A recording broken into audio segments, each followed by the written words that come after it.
Լույս արևելքում միսիոներական միությունը ներկայացնում է Չարլզ Սպերջեն։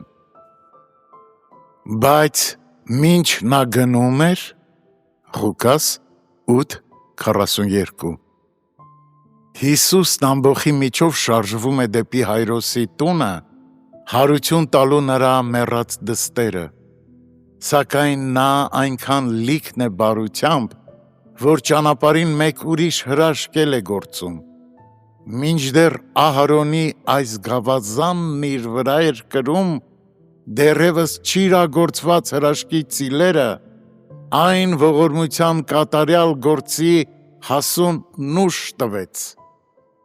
Եթե մենք որևէ կոնկրետ նպատակ ունենք, պետք է անմիջապես գնալ և իրագործել այն, և մեր կողմից անշրջահայաց կլիներ մեր էներգիան ճանապարհին ծախսելը։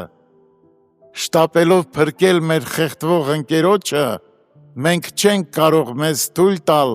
սպառել մեր ուժերը նմանատիպ վտանգի մեջ հայտնված մեկ ուրիշի վրա։ Բավական է ծառին, որ մի տեսակ պտուղ տա, և բավական է մարդուն, որ կատարի իր առանձնահատուկ կոչումը, բայց մեր Տիրոջ զորությունն անհատնում է, և նրա առաքելությունը սահմաններ չի ճանաչում։ Նա այնքան հարուստ է շնորհքով, որ ինչպես արևն է շողշողում իր ուղեծրով պտտվելիս, այնպես էլ նրա ճանապարհն է գթասրտությամբ լուսարձակում։ Նա սրընթաց նետ է, որը ոչ միայն հասնում է իր նպատակակետին, այլև անուշահոտությամբ է լցնում այն օդը, որտեղով թռչում է։ Հիսուսից մշտապես առաքինություն է տարածվում,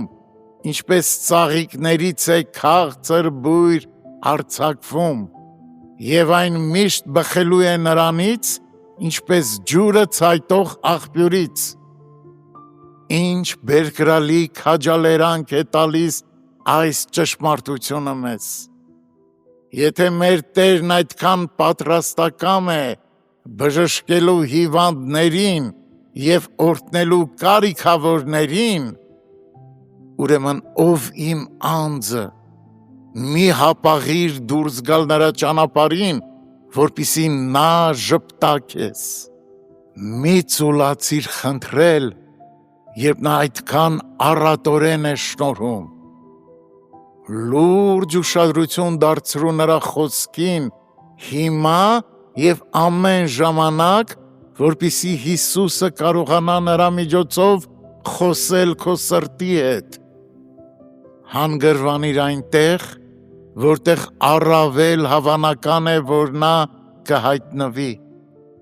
որպեսզի ստանաս նրա օրհնությունը, երբ նա ներկա է բժշկելու համար, միթե քեզ էլ չի բժշկի։ Անկասկած, նա ներկա է նույնիսկ հիմա, քանի որ միշտ գալիս է այն սրտերի համար, որոնք իր կարիքն ունեն։ Միթե դու չունես նրա կարիքը։ Ահ, նա գիտի, թե որքան ունես։ Ով Դավթի որդի, դարձրու աչքերդ և նայիր այն տանջվող հոգուն, որ քո առջև է,